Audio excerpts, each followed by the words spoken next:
আমার চকলেটটা এসে পড়ছে, ব্যাং ব্যাং চকলেট। এটা নিল প্রায় 13 রিঙ্গিত 10 পয়সা কম। সো এই ঠান্ডার মধ্যে, বৃষ্টির মধ্যে ঠান্ডা আইস দিয়ে চকলেট খাওয়াটা অন্যরকম একটা স্বাদ। আর বাইরের ভিউ তো আসলে চিন্তাই করা যাইতেছে না, কি যে জোস। সো সেই একটা ঠান্ডা বাতাস। আমরা এখন ওয়েট করতেছি নাদিমের জন্য। ওরা গাড়িতে যেহেতু আসতেছে, ওদের একটু সময় লাগবে।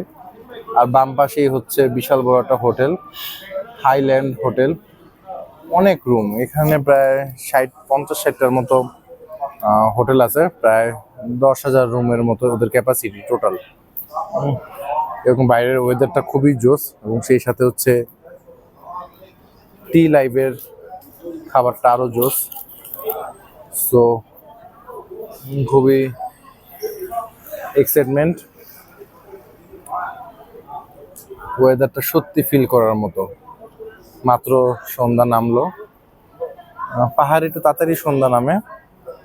আবার এই পাশে ট্যাক্সি স্ট্যান্ড, এখানে ট্যাক্সির জন্য ওয়েট করতে হয়।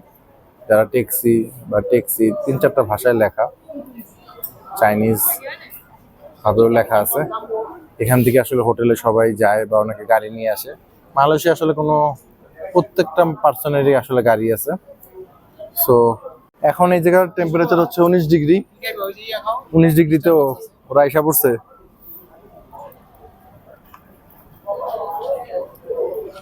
ও অস্থির, গ্রুপ মেম্বার সবাই চলে আসছে। মাফিয়া গ্রুপ, ওল্ড মাফিয়া, এগুলা সব।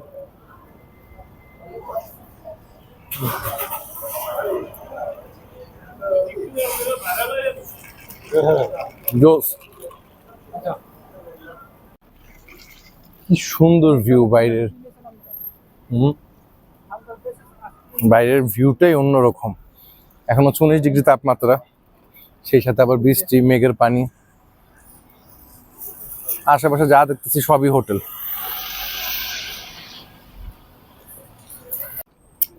এখন হচ্ছে যে 19 ডিগ্রি সেলসিয়াস মাত্র দেখাইতেছে। এই হাইল্যান্ড হোটেল।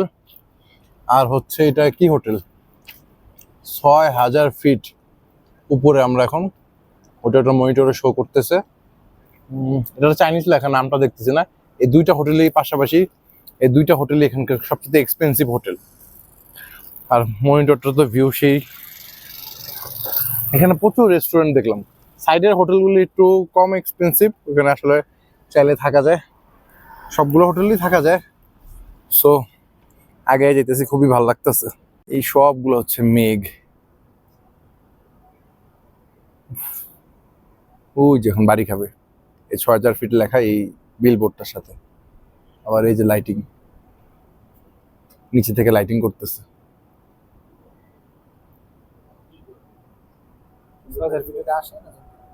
6000 ফিট ওটা প্রপারলি আসতেছে না, বাট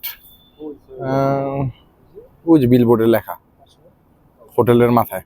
যেহেতু ঠান্ডা, ঠান্ডা জামাটা পুরা নিলাম, সাথে করে নিয়ে আসছিলাম গাড়িতে। সত্যি খুবই অসাধারণ লাগতেছে, ফিলিংসটা আসলে বোঝানোর মতো না। গেন্টিং হাইল্যান্ড মানে মালয়েশিয়া ভিজিট করলে মাস্ট বি এখানে অ্যাটলিস্ট আসা উচিত। Genting highland. ক্যাসিনোর দিকে যাইতেছি, কিন্তু ওখানে আসলে ভিডিও করা সম্ভব না। সো আমরা ক্যাসিনোর দিকে যাব, এক্সপিরিয়েন্সটা নিব। বের হওয়ার পর দেখা যাবে যে এক্সপিরিয়েন্সটা শেয়ার করলাম, দ্যাটস ইট। মালয়েশিয়ার ট্রিপটা আলহামদুলিল্লাহ ওভারঅল ভালোই গেল। এখানে যেহেতু ক্যাসিনোতে অনেক নিয়মকানুন অনেক রেস্ট্রিক্টেড, সো কোনো রিস্ক নিতে চাই না, কারণ এখানে ক্যামেরা বা এগুলো কিছু অন করলে 1000 রিঙ্গিত জরিমানা। নামতে হবে প্রায় আরো অলমোস্ট, আমার কাছে মনে হইতেছে 4 তলার মতো আরো নিচে নামতে হবে। অলমোস্ট আরো 4টা লিফট আছে, সরি এক্সকেলেটর আছে। সো 4টা ধাপ আছে আমাদের নামার জন্য। সবাই যাইতেছি আমরা এখন।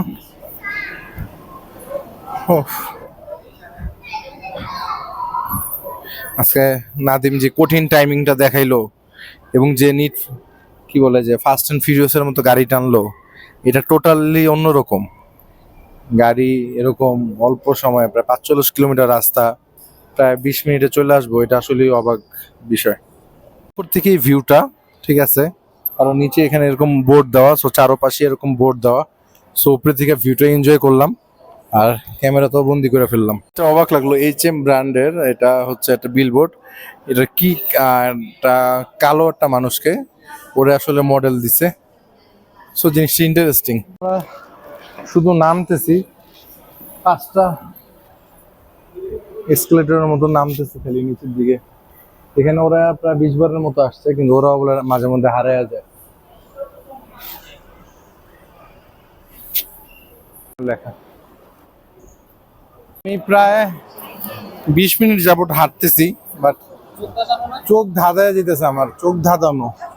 এত গর্জিয়াস, এত জোস। আমি আসলে ভিডিওতে মনে হয় 50% ফুটেজ তুলতে পারতেছি না। কি পরিমাণে জোস। আবার এটা মাঝখান দিয়ে ওই পারে যাওয়াও যায়, আসাও যায়। এখানে ওয়ার্ল্ডের যতগুলা ভালো ভালো ব্র্যান্ড আছে সবগুলির খাবার দোকান, 500 দোকান প্লাস ফুড আইটেমের দোকান, এবং অলমোস্ট একটা কার শো। ওয়াও, স্কাই ক্যাসিনোর গেট। আচ্ছা, স্কাই ক্যাসিনোর বাইরে, এটা হচ্ছে সবাই ভিতরে ঢুকতেছে। এখানে পাসপোর্ট লাগে, শুধু মালয়েশিয়ান ওরা ঢুকতে পারে না, আর আমরা এখন ঢুকতে পারবো।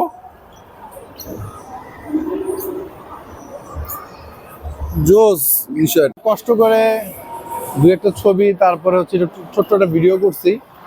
এনিওয়ে, কত টাকার যে ভিতরে খেলা হইতেছে মানে এটা বলা সম্ভব না। প্রতিটা টেবিলে আমার চোখের সামনে একটা লোক, জাস্ট খালি ছোট্ট একটা লোক, উনি প্রায় 3000 রিঙ্গিত হাইরা গেল 2 মিনিটের মাথায়। 2 মিনিটের মাথায় 3000 রিঙ্গিত। আর এখানে প্রচুর, মানে যারাই খেলে সবগুলো বয়স্ক, চাইনিজ কয়েকজন আছে হুইল চেয়ারে যেগুলো আছে এগুলো তো মানে কঠিন, মানে রিচ। দু একটা কি বলে যে দু একটা ইন্ডাস্ট্রি বা মানে কত টাকা আসলে বলা যায়, ওদেরকে ওদের অ্যাসিস্ট্যান্ট আইসা নিয়ে গেল, আবার খেলা শেষ ওদেরকে এসে আবার নিয়ে গেল। ভিতরে প্রচুর খেলাধুলা হইতেছে, আসলে এগুলো হারাম। আর ম্যাক্সিমাম দেখলাম যে চাইনিজরা খেলে। পুরা ফ্লোরটাই হচ্ছে ডিসপ্লে, মনে হইতেছে পুরোটাই হচ্ছে ডিসপ্লে। স্কাই ক্যাসিনো গেন্টিং আইল্যান্ডে। এবার হলো আমরা প্রায় হারাই গেছিলাম। এখানে যে যতবারই আসুক না কেন, একটু হইলেও তার প্যাচ লাগবে। প্রায় 6-7 মিনিটের মধ্যে হারায়, এখন আবার এক্সট্রা 2টা চক্কর খেলাম। তারপরে যে এখন আবার যাইতেছি ম্যাকডোনাল্ডসের দিকে। এখন আমরা ম্যাকডোনাল্ডস খাবো। বাচ্চাদের ক্যাসিনো, বাচ্চারা এখানে খেলে, জিতলে পুতুল পায়, বল পায়, বিভিন্ন রকম অ্যাক্টিভিটিস করে ওরা, সব খেলতেছে এখানে। এটাও যে আসলে মূলত টাকা খরচ করার জায়গা। ভিতরে বল ঢুকাইতে পারলে তারপর পুতুল গিফট, যে যেভাবে আছে মারতে পারলে পুতুল গিফট। এই যে ও মেয়েটা পাইছে, সবাই খেলাধুলা করতেছে, খুব সুন্দর সুন্দর পুতুল। আসলে যেই টাকা খরচ করে ওই টাকা দিয়ে ওরা 3-4টা পুতুল এমনিতে কিনতে পারে। ম্যাক্সিমামই লস প্রজেক্ট চালাইতেছে। আবার অনেক বাঙালি ফেসও দেখলাম যারা ক্যাসিনো খেলতেছে, বাংলাদেশের অনেক ফেমাস পার্সন দেখলাম, নাম নেওয়ারও ঠিক হবে না। আমাদের সামনে এখন ম্যাকডোনাল্ডস, যে পরিমাণে হাঁটাহাঁটি করছি, দৌড়ঝাঁপ করছি, এবার একটু খাওয়া দাওয়া করে নিই। এই হইতেছে ম্যাকডোনাল্ডস। এই তো আমরা এখন এখানে এখানে কিন্তু কোনো পার্সন নাই, সো এখানে অনলাইনে নেওয়া যায় বা গ্রাবে নেয়, বা অনেকে স্ক্রিন টাচ করে নেয়। চয়েস করো। এবং এখানে টোটাল হচ্ছে বিশাল বড়, এটা ওই তো দেখা যাইতেছে। আমি ম্যাকডোনাল্ডসে নিয়ে আমার সেকেন্ড টাইম। এখানে খাবার অর্ডার করছি আমরা, 2টা বার্গার সেট, 5টা চিকেন সেট, তারপর হচ্ছে ড্রিঙ্কস। আর এই তো এখন টেবিলে বসবো, আমাদেরকে ডাক আসবে। মোটামুটি ভালোই বড় এটা ম্যাকডোনাল্ডসটা। সিঙ্গাপুরে যে ম্যাকডোনাল্ডসটা খাইছিলাম ওটা থেকে এটা ভালোই বড়। সবাই খাইতেছে। এই হইতেছে আমাদের খাবার চলে আসছে। ফ্রেঞ্চ ফ্রাই 2টা, কোক 2টা, একটা ফান্টা আমার, একটা কোক। এটা তো হচ্ছে চিকেন ম্যাকডোনাল্ডসের। তারপরে এই হচ্ছে বার্গার, এটা হচ্ছে ডাবল চিজ বার্গার। বার্গারের সাইজটা ভালোই, 4টা বার্গার, টোটাল 4 জনের।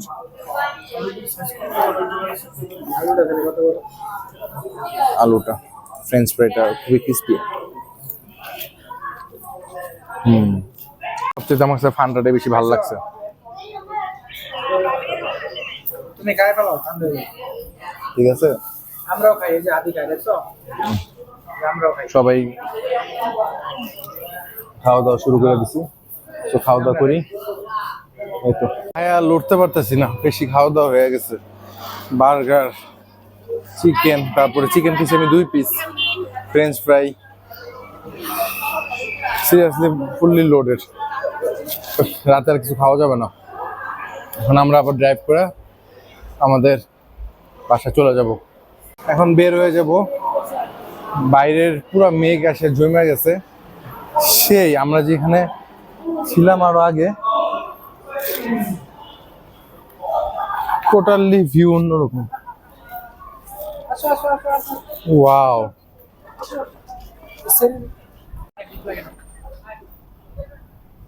এইগুলো কিন্তু সামনে হোটেলগুলো ছিল, এখন কিচ্ছু দেখা যাইতেছে না। গেন্ডিং অরিজিনাল ফিল এটা। এটার কি বলে যে গেন্ডিং হাইল্যান্ডের মজা অলরেডি তো মাথা মতো ভিজা গেছে মেঘের ইয়াতে। এটাই হচ্ছে গেন্ডিং হাইল্যান্ডের রিয়েল ফিল। আলহামদুলিল্লাহ, আল্লাহর কাছে অনেক অনেক শুকরিয়া। এগুলো কিন্তু সব মেঘ, মেঘ এসে বাড়ি খেতেছে শরীরের সাথে। আর এই তো সেই সেই ফিল।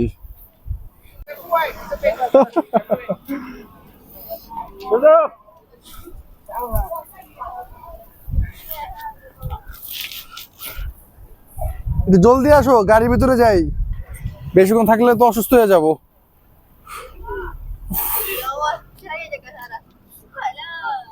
ভিতরে ছিলাম টেরই পাইনি যে এরকম ঠান্ডা, বাট এখন পুরো অন্যরকম লাগতেছে।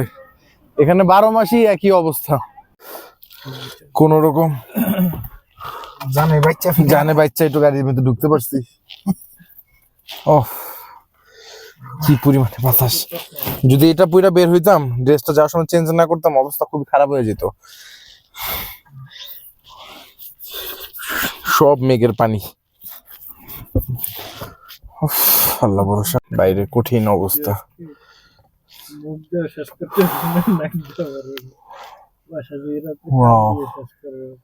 কঠিন অবস্থা বাইরে।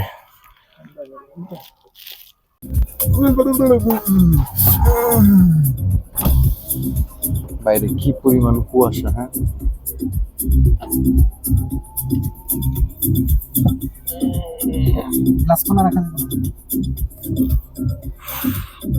একটা অবস্থা যে কিছুই দেখা যাইতেছে না সামনে।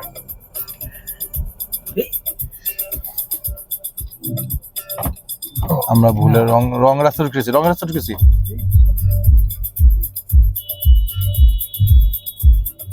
ওহো, কুয়াশা কিচ্ছু দেখিনি না দেখে আমরা রং রাস্তায় ঢুকে গেছিলাম। এখন আমাদের এই বামে যেতে হবে, প্রচুর পরিমাণে কুয়াশা। এই বামে রাস্তা যেতে হবে। এখন ব্যাক করাটা খুব রিস্কের ব্যাপার, গাড়ি গ্লাস কুয়াশায় জমে গেছে, কিচ্ছু দেখা যাইতেছে না। সাদা দাগটা দেখা যাবে, সাদা দাগটা, এই সাদা দাগটা কোন দিকে গেছে, আর বাম পাশে সাদা দাগ। একটু নামলে অবশ্য ঠিক হয়ে যাবো।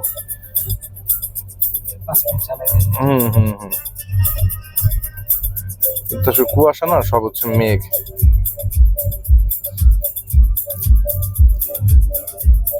কুয়ালালামপুর বিদায়, কুয়ালালামপুর ডান দিকে। বিশাল ভয়ঙ্কর অবস্থা। আসলে সামনের গাড়িগুলো যে কিভাবে যাইতেছে কিছুই বুঝতেছি না। ওই গাড়িটার কোনো সামনে কোনো লাইটই নেই। আমরা নিজেরাই তো কিছু দেখতেছি না, রাস্তাঘাটের যে অবস্থা। ওরা মনে হয় উপরে ওই যে ল্যাম্প দেখা যাইতাছে। আর অনেক গাড়ি এমনি ঠান্ডায় মরে যেতেছে, এরা বাইক দিয়ে আসছে।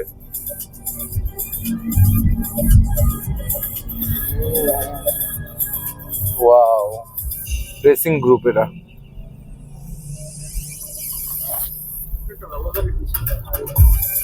এই যে হুন্ডা সিটি।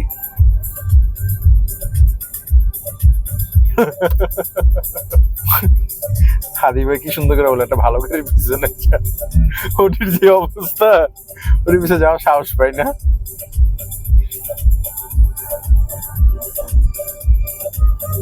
সাদা গেটের পিছনে যাও। ডাইনে থামো, তুমি বামে লো।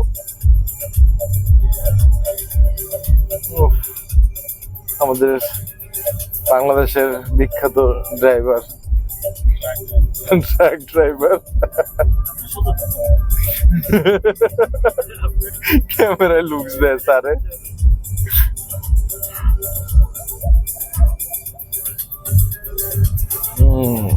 এটা সেই রোমাঞ্চকর হইতেছে।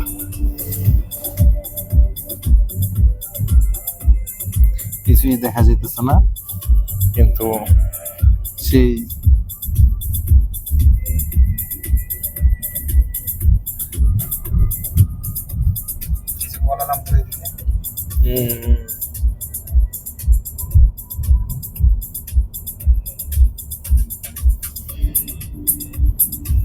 কঠিন ফোকাস। পাহাড় থেকে খালি ঘুরে পেঁচে নামতাছি, অনেকটা এখন ক্লিয়ার হয়ে গেছে। একটু আগে যে অবস্থা ছিল খুবই ভয়ঙ্কর, এখন অনেকটা ক্লিয়ার। খালি ডান বাম মোচন নিতেছি।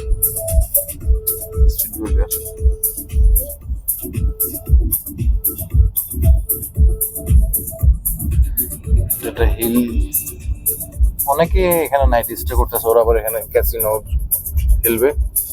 ক্যাসিনোতে দেখলাম সব বুড়া বুড়ি চাইনিজ, এগুলোর billion billion million crore crore টাকা এগুলোর।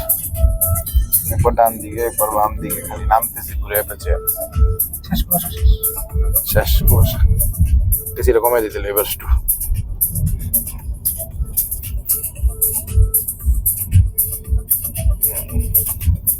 ভিউটা অস্থির।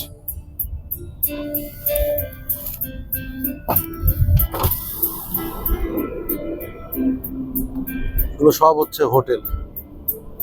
আর ওই যে উপরে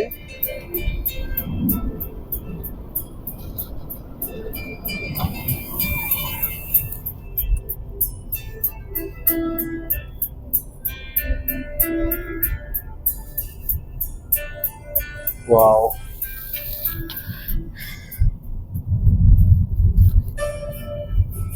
একটু ভয়ই পেয়েছিলাম।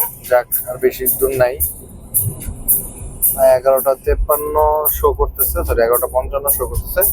27 মিনিট 27 কিলোমিটার। সমতল ভূমিতে চলে এসেছি, গাড়ি অলমোস্ট 100। এখন একটু আস্তে আস্তে যাবো, যেহেতু এখন আর কোনো টাইম লিমিট নেই। বাসে যেই একটা ফ্রেশ হয়ে ঘুম। বামে এটা কি যেতেছে? আমাদের গাড়ি হলো 100। ও এটা কি চালাইতেছে? ট্রাক। আমার আগে যে ঢুকলো, হ্যাঁ, ওই যেটা বাম পাশে যেগুলো, হ্যাঁ।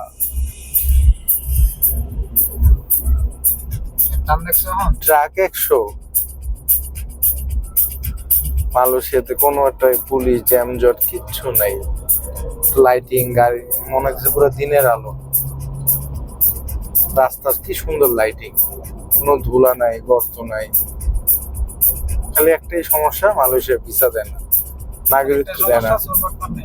আর একটা সমস্যা, চোরবাটপার নেই। রাতে কাজ হইব, দিনে শেষ। রাস্তা বারবার খননও করতে হয়। হ্যাঁ, কি সুন্দর। এদিকে গাড়ি থাকলে মন চায় সারাদিন চালে, কোনো টায়ার্ডনেস নাই, কিচ্ছু নাই। অথচ ঢাকায় গাড়ি চালালে শৈল হাত পা ব্যথা হয়ে যায়।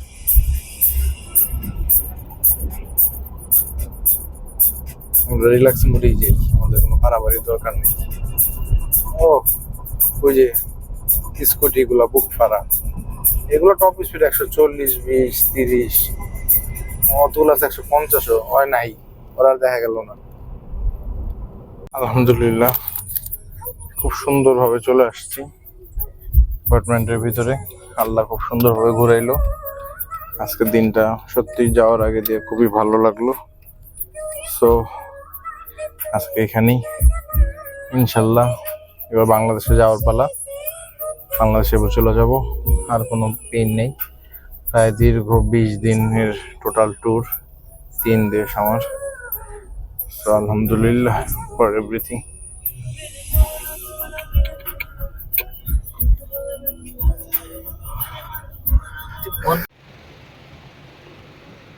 গেন্টিং হাইল্যান্ডে ট্যুর ফুল কমপ্লিট, শেষ। সিরিয়াসলি অনেক মজা পাইছি, আলহামদুলিল্লাহ ফর এভরিথিং।